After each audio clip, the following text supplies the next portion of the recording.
She said, "It's just a 10-day break, don't worry about me." But I found out she was laughing with another man, spending my money behind my back.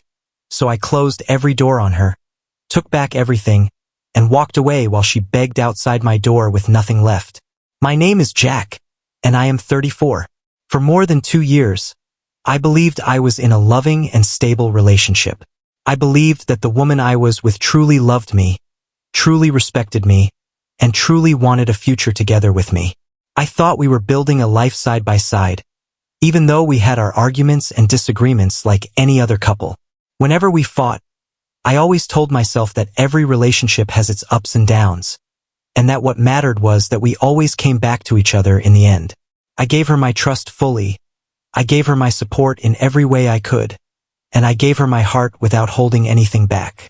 But one evening, out of nowhere, she sat me down at the kitchen table.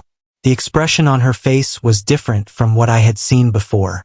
Her eyes looked distant, her body language cold, almost like she was rehearsing something that she did not truly believe herself. She took a deep breath, looked me straight in the eyes, and told me she needed a 10-day break. I remember the exact words she said. She told me she felt stressed, that she needed some space, that she needed to clear her head. She said, "Don't worry, Jack. It's just a short break.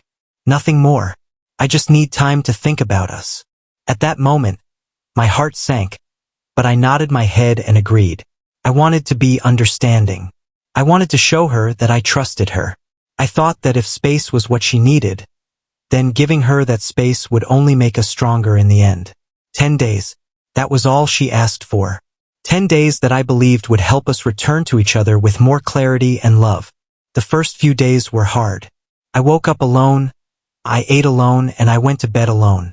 The apartment felt empty without her presence, without her voice, without the familiar sound of her laugh. I tried to distract myself with work and with friends, but every quiet moment felt like a reminder of her absence. Still, I reassured myself that this break was temporary, that it was just a small test of our strength.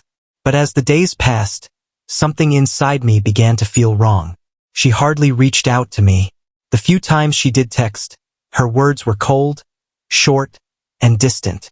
There were no phone calls to check in, no warm messages to show she was thinking of me. She just kept saying she was busy thinking, and I asked myself, if she was truly thinking about us, why did she feel so far away? Why did her words carry no emotion? By the 6th day, my gut was screaming at me. Something was not right. Something about this so-called break felt like a lie. And for the first time in our relationship, I decided to follow my instincts. I drove to the place she said she was staying. I just wanted to see her, to know she was okay, to feel reassured. But what I saw shattered my heart into pieces. She was not alone. She was standing outside a restaurant, dressed up beautifully, and she was laughing. But the worst part was that she was holding hands with another man. She looked happy, carefree, and joyful, happier than I had seen her in weeks. She did not look like a woman who was taking time to think. She looked like a woman who was already moving on, already enjoying herself with someone else. In that moment, I froze. My chest tightened. My hands trembled on the steering wheel, and I felt my whole world collapse around me. I wanted to jump out of the car, to run up to her, to confront her, to demand answers. But something inside me stopped me. Instead of confronting her in public, instead of making a scene, I chose to stay quiet and drive away. I knew that if I wanted to handle this, I needed to do it with a clear mind, not in a moment of rage. That night, I sat alone in my apartment, thinking about what I had just seen. The pain was crushing, but the betrayal was even worse. And then I decided to check our joint bank account. What I saw made me even angrier. She had been using my money during those 10 days. She paid for dinners, shopping, even a small weekend trip. She had treated that break as a vacation with another man, funded by me. That was the final straw. I did not call her. I did not text her. I waited. I waited patiently for the 10 days to end, because I wanted to see how she would come back to me. And on the 10th day, she finally returned. She walked into the apartment smiling, acting as if nothing happened. She hugged me, kissed me lightly on the cheek, and said, "See? That break really helped me clear my head. I think we're stronger now." But I did not smile back. I did not hug her tightly. Instead, I handed her an envelope. Inside were printouts of bank statements showing every transaction she made with my money. Inside were photos I took from that night at the restaurant. Photos of her holding hands with another man. Inside were screenshots of messages I found when I finally checked her online activity. Her smile vanished. Her face turned pale. She opened the envelope slowly, and when her eyes fell on the photos, she gasped. She looked at me with wide eyes, her hands shaking, her voice cracking. "Jack, please, it's not what you think. He's just a friend." I was confused. I made a mistake. Please believe me. But I stayed calm. For the first time, I felt a strange peace inside me. I looked at her and said, "Friends don't hold hands in restaurants while spending my money. Friends don't take breaks to laugh with other men. And friends don't betray trust this way. You asked for 10 days, and you used them to destroy everything we built." She fell to the floor crying, begging me not to leave her.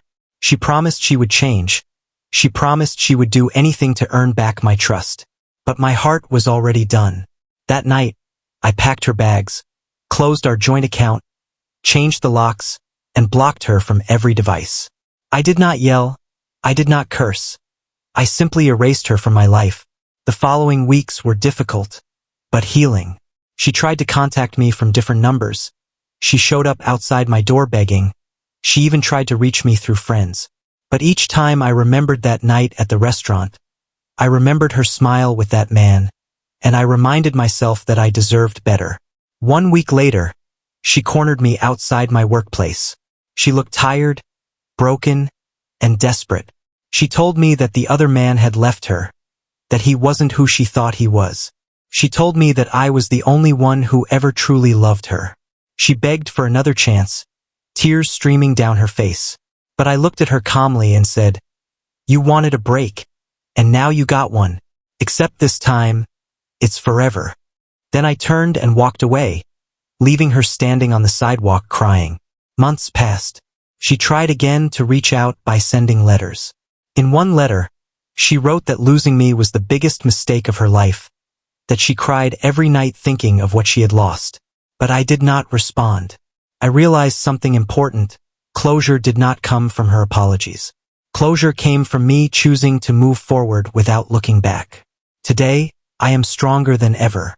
I learned that love without loyalty is empty, that trust without respect is worthless, and that sometimes the greatest revenge is not anger or hatred, but peace. She wanted to play games with my heart, but instead she ended up alone, while I walked away into a life filled with freedom, respect, and self-worth. And that's how the story ends, friends. She was left with nothing but regret, while I walked away with everything that truly matters: my dignity, my peace, and my future. If you enjoy stories about love, betrayal, and finding strength after heartbreak, don't forget to like, subscribe, and hit the bell so you never miss another story.